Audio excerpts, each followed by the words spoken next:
fala de amor, e Deus é amor. Amém? Abra, meus irmãos, por favor, o livro de Apocalipse. Apocalipse capítulo 2. Apocalipse 2, glória a Deus. Apocalipse 2, nós vamos ler do versículo 1 até o versículo 7. Eu dei como tema da pregação: não deixe de amar. Eu não sei se está aí o layout. Achei uma pena, pensei que não ia conseguir projetar, porque ficou tão bonito o layout, a arte que fizeram. Apocalipse capítulo 2, do versículo do 1 ao 7. Todos acharam? Apocalipse, o último livro da Bíblia. Amém? Diz assim a palavra do Senhor: escreve ao anjo da igreja que está em Éfeso. Este diz: aquele que tem na sua destra as 7 estrelas, que anda no meio dos 7 castiçais de ouro. Eu sei as tuas obras, o teu trabalho e a tua paciência, e que não pôde sofrer os maus, e puseste à prova os que dizem ser apóstolos e o não são, e tu os achaste mentirosos, e sofreste, e tens paciência, e trabalhaste pelo meu nome, não te cansaste. Tenho, porém, contra ti que deixaste a tua primeira caridade, algumas traduções, amor. Lembra-te, pois, de onde caíste, e arrepende-te, e pratica as primeiras obras. Quando não, brevemente a te virei, e tirarei do seu lugar o teu castiçal, se não te arrependeres. Tens, porém, isto, que aborrece as obras dos nicolaítas, os quais também aborreço. Quem tem ouvidos, ouça o que o Espírito diz às igrejas. E o que vencer, dar-lhe o comer a árvore da vida que está no meio do paraíso de Deus. Oremos. Pai maravilhoso, Pai santo, eu quero te louvar, Pai, te agradecer pela tua graça, Senhor, que é maior do que a vida, Senhor. Obrigado pela tua presença, Pai, nessa manhã. Senhor Deus agraciado, Pai, com momentos maravilhosos, Senhor. Obrigado, Senhor, que o teu Santo Espírito, Pai, nesse momento fale aos nossos corações. Que nesse momento, Pai, a mesma graça, Pai, que desfrutamos, Senhor, aqueles que estão nos assistindo também desfrutem, Senhor. Que vemos através da tua voz hoje, Pai, sermos alimentados, reavivados, religados, reconectados contigo, Senhor. Nos ajuda, Pai, como louvamos, ó Pai, não nos sermos tentados a sermos independentes, Senhor, independemos da tua graça, do teu amor, do teu abraço, Senhor. Falar conosco, Senhor. Na verdade, continua falando conosco, Pai. O que pedimos e agradecemos em nome de Jesus. Amém. E graças a Deus. Podemos assentar-nos, glorificando o nome do Senhor. Glória a Deus. E eu tenho o título da mensagem, meus irmãos: não deixe de amar. E eu li um texto, meus irmãos, que fala de uma igreja. Primeiramente, vamos entrar no contexto. Essas revelações foram dadas ao João, apóstolo João, quando ele foi conduzido a ilha de Patmos. E ali ele teve um arrebatamento em espírito. E ali ele foi, pela figura do próprio Jesus, ordenado a escrever cartas às 7 igrejas da Ásia. Tem a Tiatira, Esmirna, Éfeso, enfim. São 7 igrejas. Eu vou falar sobre a igreja de Éfeso. E, meus irmãos, uma orientação que João dá a essa igreja é interessante, que todas as igrejas, são 7 igrejas, ao final da menção de cada igreja, o versículo final diz: quem tem ouvidos, ouça o que o Espírito diz às igrejas. Quem quer ouvir a voz de Deus aqui, meus irmãos? Glória a Deus. Deus quer falar conosco. E a Bíblia, meus irmãos, é um livro totalmente atemporal. É um livro que, escrito há milhões de anos, traz para nós lições tão atuais. Se eu recebi um áudio de uma amiga sobre coaching, né? Fala-se coaching, mentoria, e falando sobre você se organizar, tarefas assim que... E depois, mais tarde, eu li um estudo de uma escola bíblica, de uma revista de escola bíblica, que dizia tudo com contexto bíblico. Falei, olha, está tudo na Bíblia. E hoje as pessoas acharam que estão descobrindo alguma coisa, mas está tudo na Bíblia. A Bíblia nos mostra.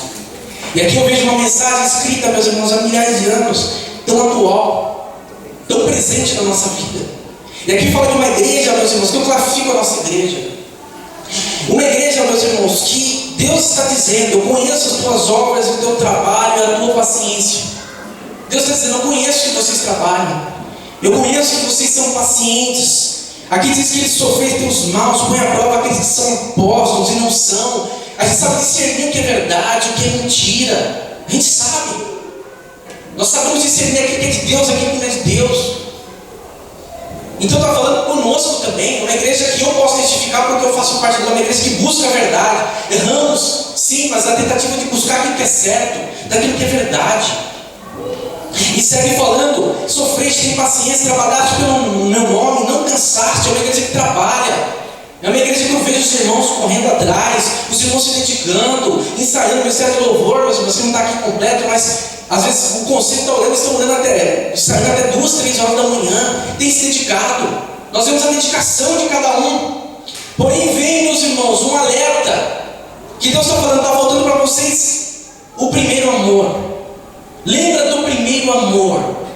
E Deus tão maravilhoso que eles louvaram, não se preocupe com o vosso coração. No final, falou: quero te amar mais, Senhor. Foi a confirmação do Espírito Santo. Deus que devia pregar isso. E por que não deixe de amar? Primeiramente, nós precisamos entender o que é amor.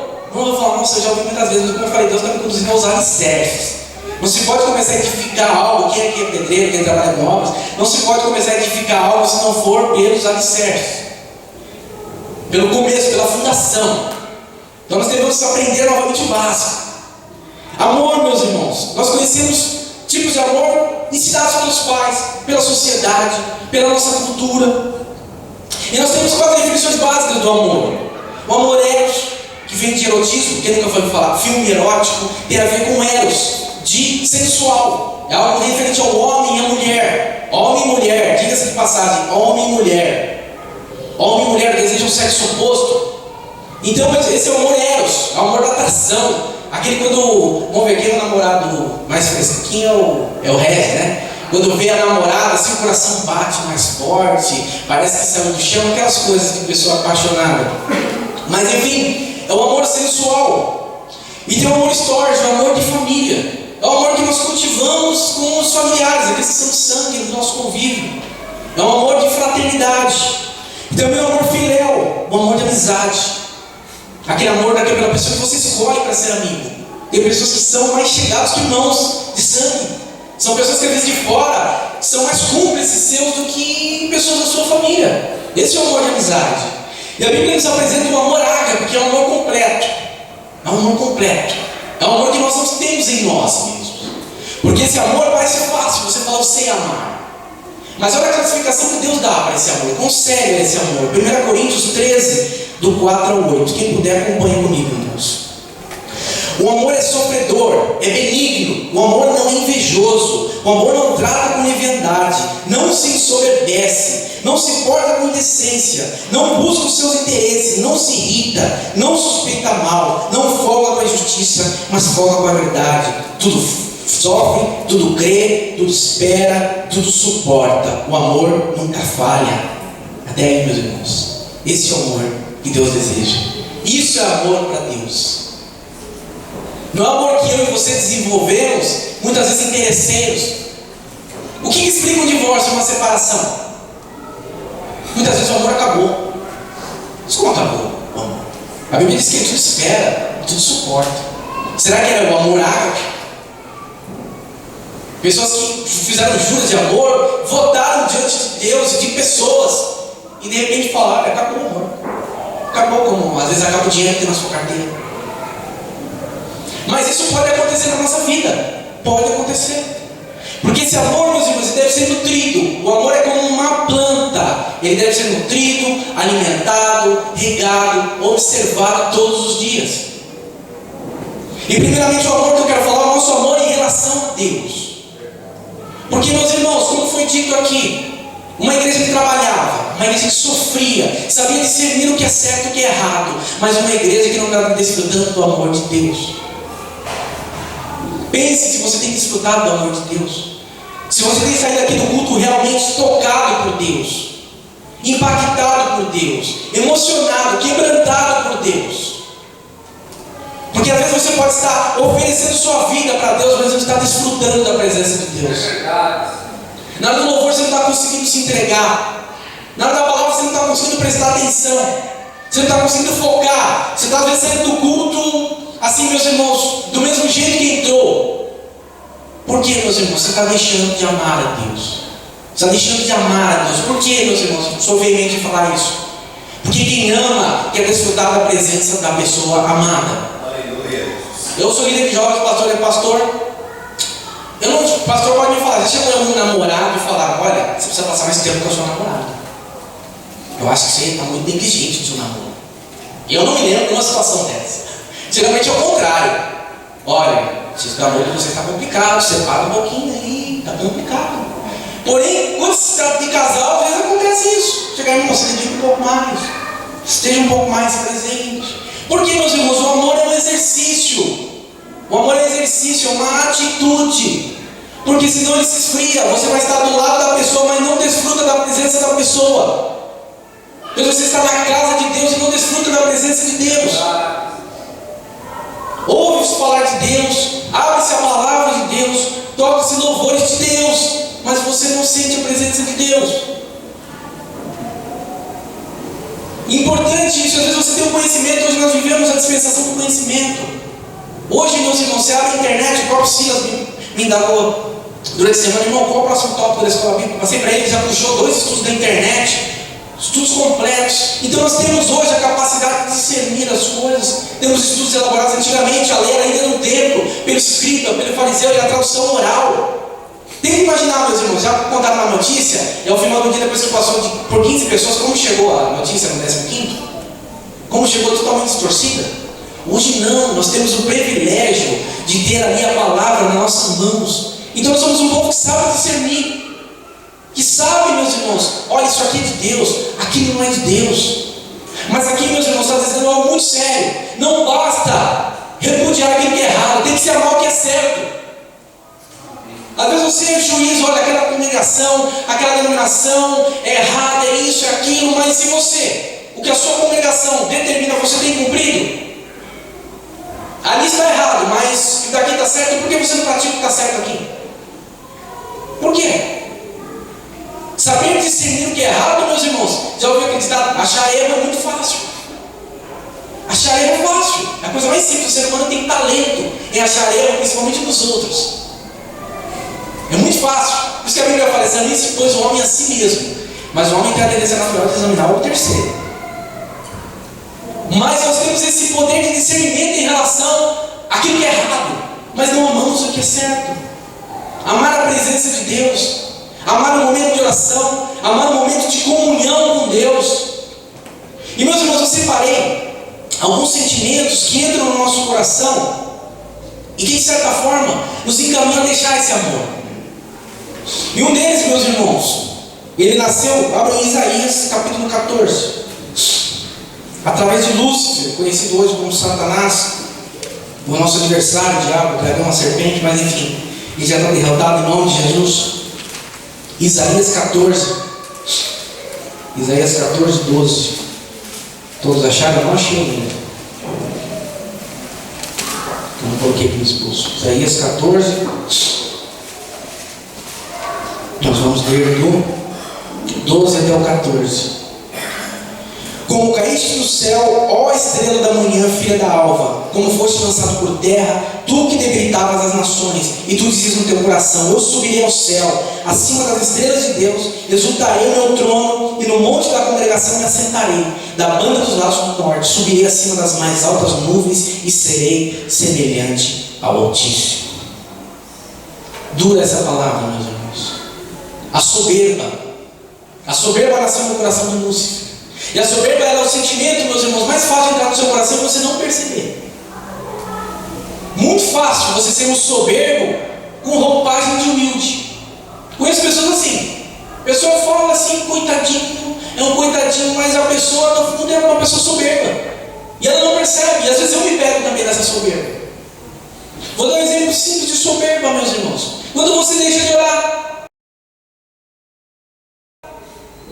Sabe quando você deixa de orar? Você está sendo soberbo, porque você acha: hoje eu não tenho algo para me arrepender, hoje eu não necessito tanto de Deus. É o que você diz indiretamente. Porque nos momentos de dificuldades, agora nós precisamos, talvez a oração é o nosso único alívio, é a nossa única coisa que nós podemos nos agarrar no momento de aflição. É importante orar, porque nós dependemos, nos sentimos dependentes, precisamos de Deus. Mas quando as coisas estão aparentemente indo bem, as coisas estão dando aparentemente certo, não dá para orar, não dá para separar um tempo, não temos tempo.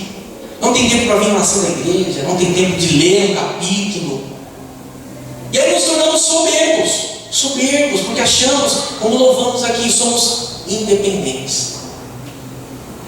A As coisas acontecem porque eu ganhei dinheiro, eu trabalho. Meus irmãos, dízimo é algo que quando eu ouço uma ministração de dízimo, até quando eu vou dizimar, mas às vezes dói no meu coração.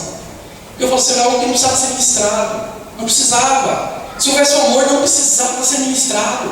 Não precisava ficar sendo cobrado, não precisava. Nós vemos a igreja de Atos, você vai retornados. Cada um vendia o que tinha para que o outro tivesse também. Então quer dizer, meu irmão, não estou falando para você vender sua casa, mas meu irmão, viu uma necessidade na igreja, irmão, abençoa a igreja, por amor. Não estou falando aqui, meus irmãos, por amor, tenha esse amor da mesma forma que você ama a tua casa. Alguém vai chegar em casa e ver, sei lá, a porta fora do lugar, e tem esse mesmo amor. Porque é hipocrisia, nós falamos que amamos e não nos importamos. Quem é casado aqui sabe, principalmente mulher. Eu vou perguntar para as mulheres, tem mulher que geralmente reclama disso. Se o marido fala que ama e não se importa, não demonstra que lembrou dela durante o dia, a mulher vai acreditar nesse discurso?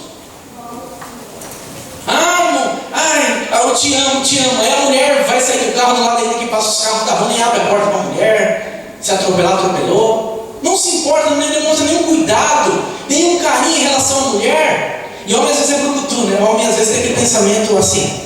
Se a mulher perguntar, você me ama? Ele vai falar, lógico que eu amo, estou casado, né? Homem é, sabe, prático nessas coisas. Só que ele entende que o amor ele precisa de manifestações, de atitudes. E meus irmãos, acaba sendo soberbo isso no casamento também. Porque o que mesmo? Você para se dedicar para a pessoa quando você acha que é mais importante que ela. Sabe aquela coisa? Nossa, teve sorte de me encontrar, hein? Você foi uma chave. Olha, eu fui uma chave na sua vida, hein? Deus te abençoou comigo, hein? É isso, meus irmãos. Indiretamente nós falamos isso. Porque quando se namora, você tem aquele medo de perder. Nossa, quem vai tomar? Liga todo dia, se preocupa todo dia. Quando está em casa, fala, não. Se sair, ela que está perdendo, hein? Se sair, ela que está perdendo. Se separar, ela que está perdendo um partidão. Não é assim que funciona? Indiretamente nós falamos isso. Indiretamente. Então a soberba. E outro detalhe, irmão, vai fugir um pouco da mensagem, mas tem que falar. Às vezes, meus irmãos, a soberba te impede de viver o sobrenatural de Deus, te impede de receber bênçãos financeiras. Eu era uma pessoa soberba, tá? Meu pastor aqui que testemunha, o pastor que mudou minha vida através de um pé que ele me deu. Falou, Décio, sabia quando alguém te oferece algo e você precisa, e você diz que não precisa, você está errando duas vezes. Você não soberbo, você está sendo mentiroso. Tá lá, meu irmão, tá aquela chuva, irmão, passa de carro, irmão, não entrei, não, vai incomodar. Aí chega um olhar em casa, gripado, pega o pneumonia, não vem no culto. Tomei a chuva. Tomou porque quis. E eu era assim. Estava passando dificuldade financeira. Tinha dia que Deus levantava a pessoa para falar, irmão, quer um dinheiro? Não preciso. Eu vou falar para os outros que eu estou desorganizado financeiramente. Que vergonha. Eu vou falar para os outros que eu estou passando dificuldade financeira? Não. E passa na prova, fica anos e anos. Minha vida começou a mudar quando eu tive essa disposição. Estou precisando, irmão. Lógico que não abusar, não estou falando de abusar, irmãos. Estou falando aqui, meus irmãos, ser sincero. Meu irmão, estou precisando de ajuda. Estou precisando, isso recorre no vídeo espiritual. Meu irmão, estou precisando de oração. Pastor, já teve dia de chegar, pastor, ora por mim que eu estou me sentindo fraco. Sou diácono, ministro da palavra, mas estou fraco. Estou fraco. Você soberbo e fala, não, pastor, está tudo bem. Está tudo legal minha vida de oração. Estou sendo visitado todo dia pelo Espírito Santo. Não estava. Estava difícil orar. Estava difícil ler a palavra. Falei, Senhor, eu vou pedir ajuda para alguém, senão eu caio. Eu caio. Isso é ser humilde. É ser humilde. Eu aprendi, meus irmãos. Nossa, me conhece. Até mudei uma discussão. Eu sempre chegava, mano, glória a Deus, está firme, forte. Tem dia que eu não estou firme, não estou forte. Tem dia que eu estou balançando, não estou assim. Não sei se vou para o céu, não sei se vou. Eu não sei, não. Tem dia que a gente está assim. Tem. Deus aprecia pessoas sinceras, pessoas que se mostrem.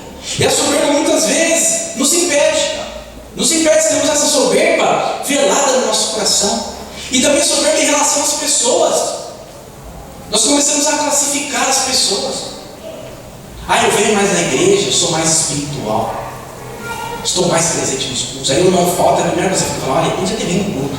Brincadeira, não tem, esse aí não veio no culto. Bom, olha a mulher de graça. Hoje eu estou falando sobre misericórdia.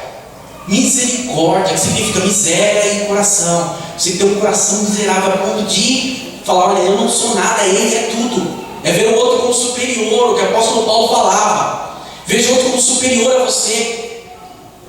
E nós nutrimos essa soberba em relação às pessoas.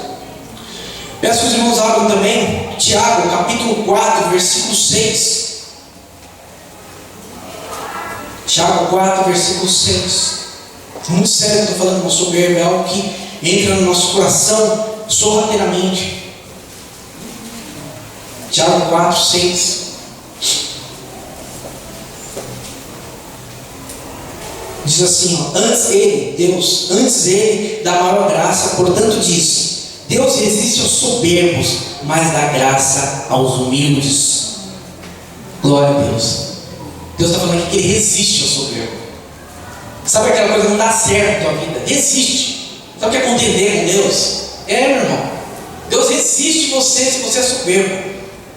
Você ora a Deus, fala não. Porque você é soberbo. Eu preciso ser um mentira da prova, mentira, mas eu não vou falar para ninguém que eu estou passando dificuldade.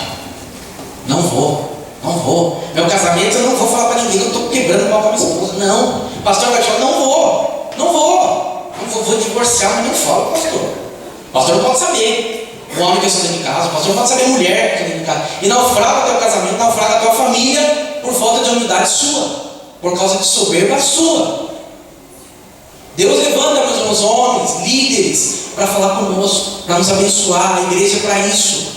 São pessoas para nos edificar. E aí você fala, não sou soberbo. Então remeta-se. Tem problemas que você não consegue abrir para as pessoas, pecados, dificuldades. Pois são pecados. Escolha uma pessoa da qual a sua confiança, o seu líder, e fala, não estou conseguindo vencer isso. Me ajuda em oração. Estejamos conversando. Isso é ser humilde. Humildade não tem a ver com posses materiais.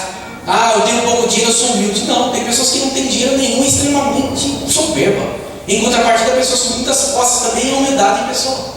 Então não tem a ver com condição social, mas sim condição de espírito, condição de atitude, de manifestação de ação. Amém? Uma frase do C.S. Lewis, meus irmãos, um apologético, um evangelho. Olha o que ele diz, muito sério. O demônio ri. Ele não tem problema de ver alguém se tornar corajoso, disciplinado, contanto que consiga estabelecer nele a ditadura do orgulho. Você pode ser uma pessoa disciplinada, uma pessoa boa, isso é legal, mas se você for orgulhosa, Satanás sabe que Deus não pode estar na tua vida. Deus não age na vida do orgulhoso. Deus não age. Deus age na vida dos humildes. Ele diz que Ele dá graça. O que é graça? Favor imerecido. Deus vai te dar, meus irmãos, coisas que você não merece, por você ser humilde. Mas a contrapartida do soberbo, ele resiste. Outro detalhe, meus irmãos, falta de perdão. E interessante que essa mensagem ela foi se encaixando durante a semana. Sexta falamos muito sobre isso. Falta de perdão. Mateus capítulo 6, versículo 12. Livro de Mateus capítulo 6, versículo 12.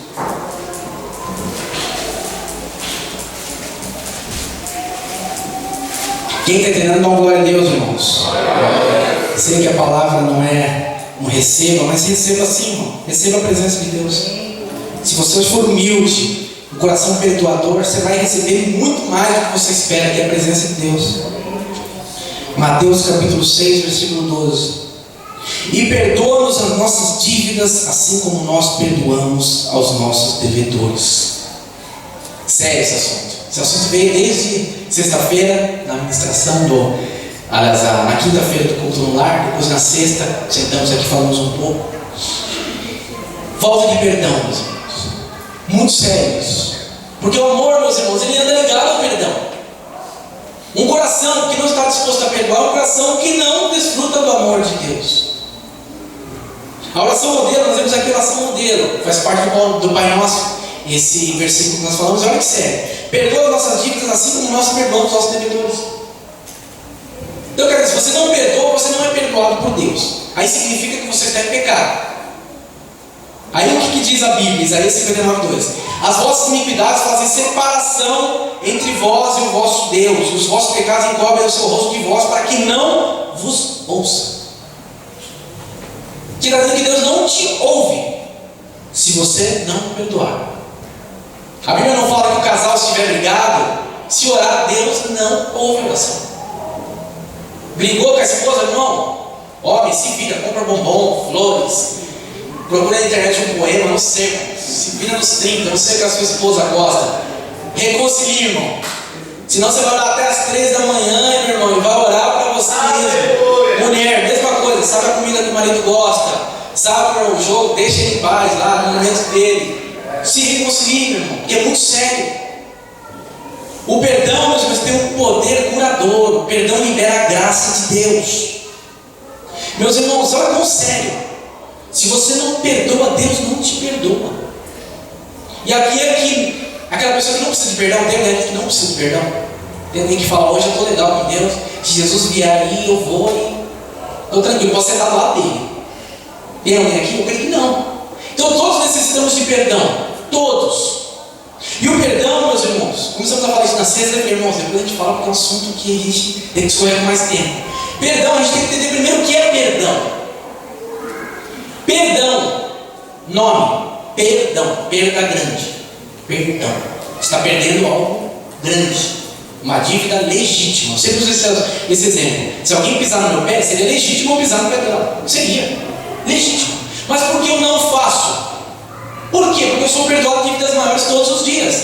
E a Bíblia fala para mim pagar o mal com o bem. É por isso que eu perdoo. Eu não perdoo porque eu sinto no coração. Eu não perdoo porque aquela pessoa merece. Eu não perdoo, meus irmãos, porque eu acho bonito. Não, eu perdoo porque Deus me perdoa todos os dias de dívidas maiores.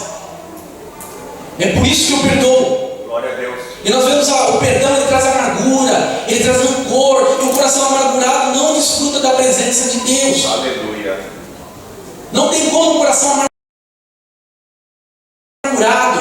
Meus irmãos, eu falo às vezes até para pessoas que se separaram, se divorciaram, meus irmãos, se trata primeiro. Não entra em outro relacionamento. Se está com o coração amargurado, ferido de outro relacionamento, meu irmão, não entra, você não vai conseguir amar, você não vai ser completo. Você não vai ser completo. Porque ele tem amargura, tem rancor, não é um coração limpo, não é.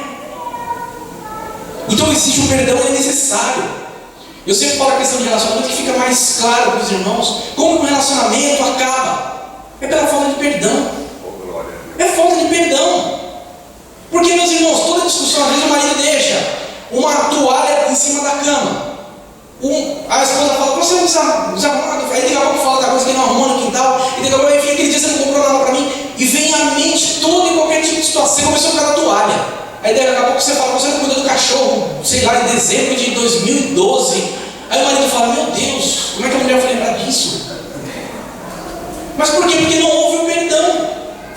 Aí isso vai acumulando na alma, vai acumulando uma briga aqui, um desrespeito ali, os assuntos não são resolvidos, o perdão não é liberado, porque chega um momento que não há mais amor, não há mais respeito, não há mais consideração pelo outro, porque são tantas dívidas que não foram perdoadas. Porque meus irmãos, vamos fazer uma analogia. Dívida, uma pessoa te empresta dinheiro, várias vezes não te paga. Chega um momento que você vai querer prestar mais.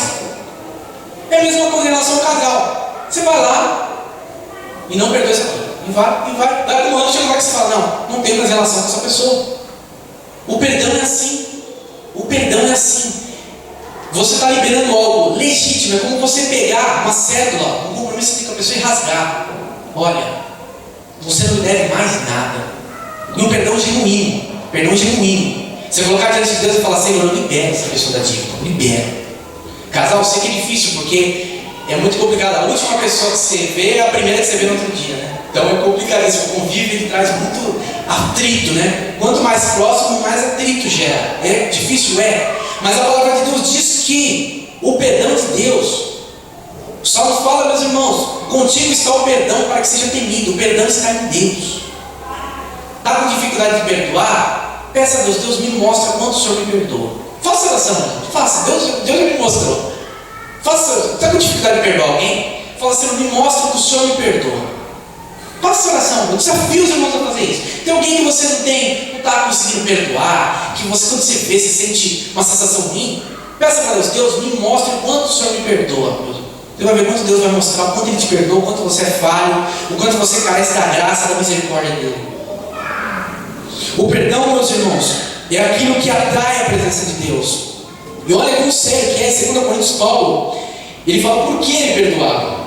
E a quem perdoasse alguma coisa, também eu, porque eu também perdoei. E só Só que tenho perdoado, por amor de vós, fiz a presença de Cristo, para que não sejam vencidos por Satanás. Paulo falou, eu perdoo porque eu não quero ser vencido por Satanás. Porque quando eu não perdoo, eu dou legalidade para Satanás entrar na minha vida. Quando eu não perdoo, eu tomo um martelo de juiz na minha vida. Aí o que eu faço? Eu me torno um juiz. Se tornou um juiz, já tem legalidade na tua vida, tem legalidade no teu casamento, tem legalidade no teu trabalho. Quando você não perdoa. Porque Deus é amor, não é? Você fala que Deus quer você? Deus é amor.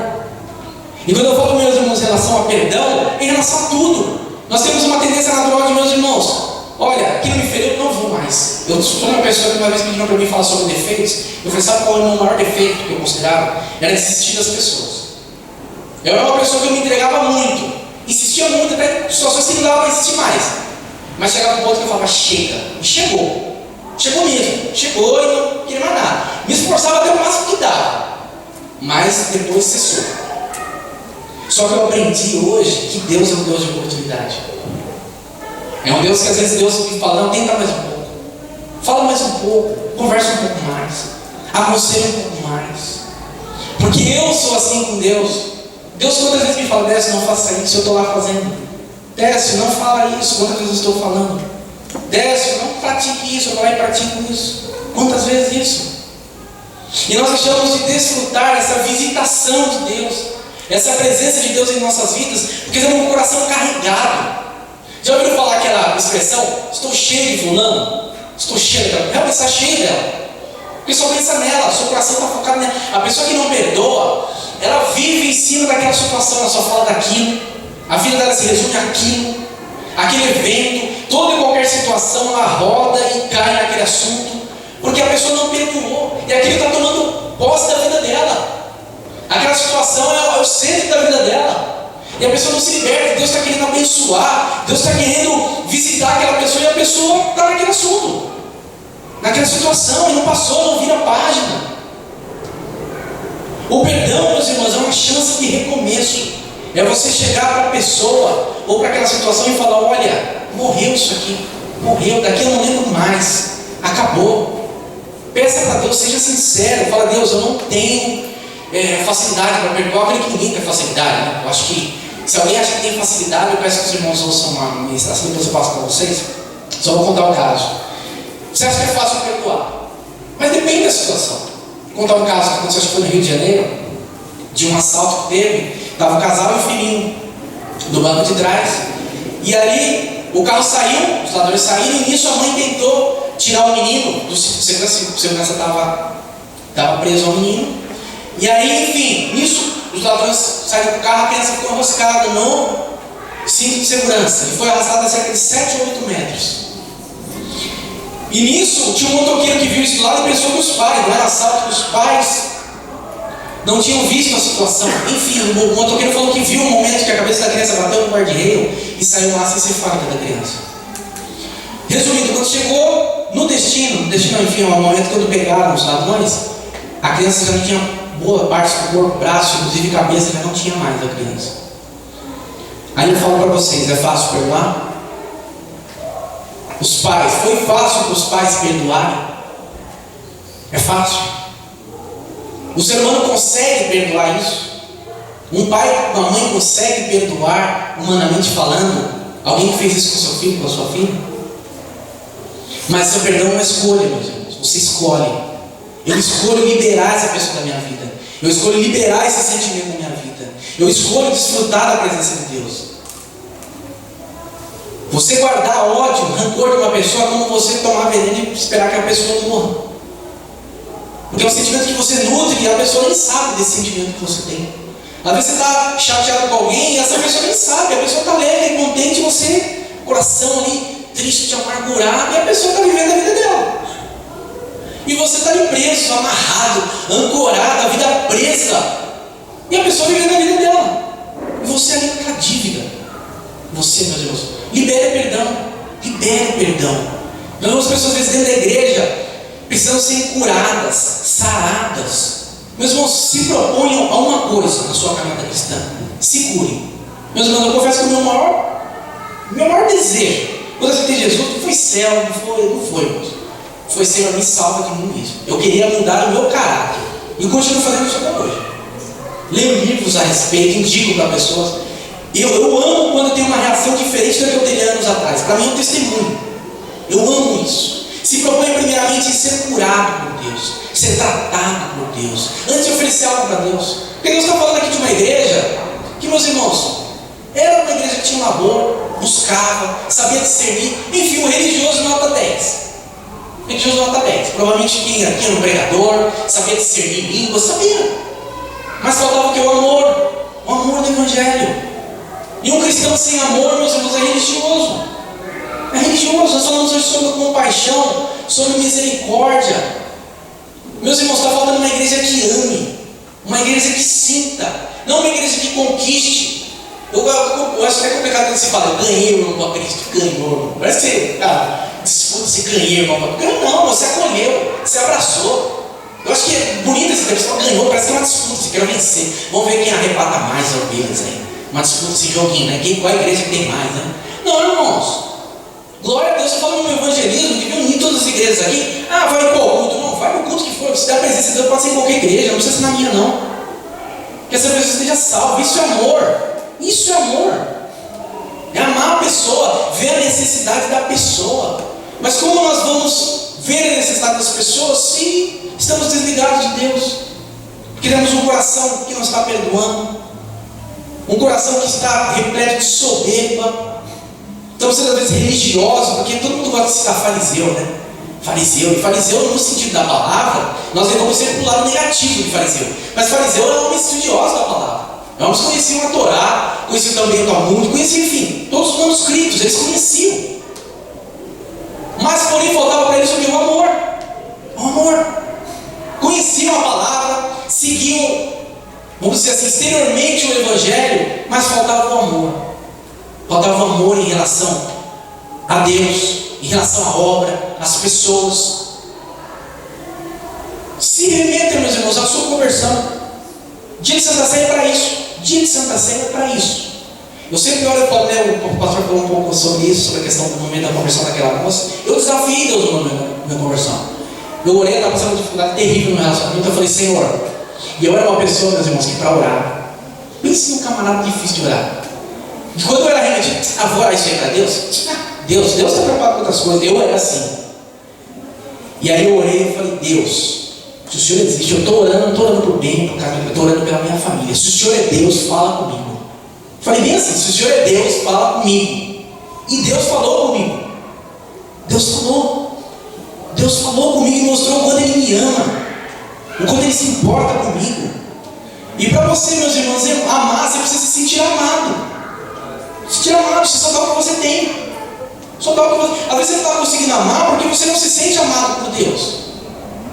Ontem mesmo eu tentei orar ontem pedindo, mas quase a tarde toda chorando. Eu falei: Senhor, eu preciso preparar o sermão. E assim eu começava a pedir, parecia que eu não conseguia, mas quando eu começava a agradecer, começava a chorar, eu falei: Senhor. Por quê? Porque Deus quer de nós sentimento de gratidão, de amor. Sabe, Deus cuida de que nós precisamos. Mas tem esse desprendimento de ser grato a Ele, de reconhecer o quanto Ele é bom para você, o quanto Ele te ama. Uma igreja que agradece. Você fala: nossas orações parecem oração de querente, não é crente, é querente, porque nós queremos. Senhor, me dá, faz, realiza. Nossa oração é essa. Nossa oração muitas vezes não tem um momento de adoração, de entrega, de realmente contemplar a glória de Deus, de separar um tempo de se derramar na presença, ouvir um louvor e se derramar. Nossa oração é só pedido. Senhor, me dá, preciso. E a Bíblia diz que Deus sabe das nossas necessidades antes que venhamos a manifestá-las. Então que hoje, meus irmãos, a mensagem do momento seja, meus irmãos, busque a presença de Deus. Busque sentir-se amado por Deus. Aleluia. Quando você é abraçado por esse amor, quando você sente esse amor, meus irmãos, é natural você transmitir esse amor. É natural. Uma pessoa que está apaixonada, meu irmão, ela sai pulando, ela vê passarinho verde, passarinho azul. Por quê? Você não está apaixonado assim, irmão. Apaixonado, o serviço está ruim, só ele está alegre. É assim, pessoa apaixonada é assim. Então pode se apaixonar por Deus, se apaixonar pela vida. Às vezes eu vejo pessoas que estão, meus irmãos, arrependidas de ter acordado. Eu não sou cristão, quero ir para o céu, claro, mas eu quero viver é maravilhoso, meu irmão. Glória a Deus. Tem crente que às vezes fala lá do pastor Cláudio Duarte, que ele viu uma moça falando, eu vim nessa terra para sofrer. Eu falei, mas vim nessa terra para sofrer? Eu falei, não. A Bíblia diz que nessa terra teremos momentos de aflições. Mas ele falou, já que esse é teu ministério, eu não vou me meter no seu privilégio. Mas enfim, irmão, realmente, às vezes a gente leva essa vida como se fosse um sofrimento. Ah, Senhor, não vejo a hora de Jesus voltar, essa vida é difícil. Mas não, a vida é maravilhosa.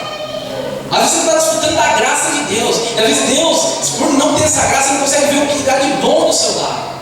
Às vezes você só consegue ver o que está de ruim na sua vida.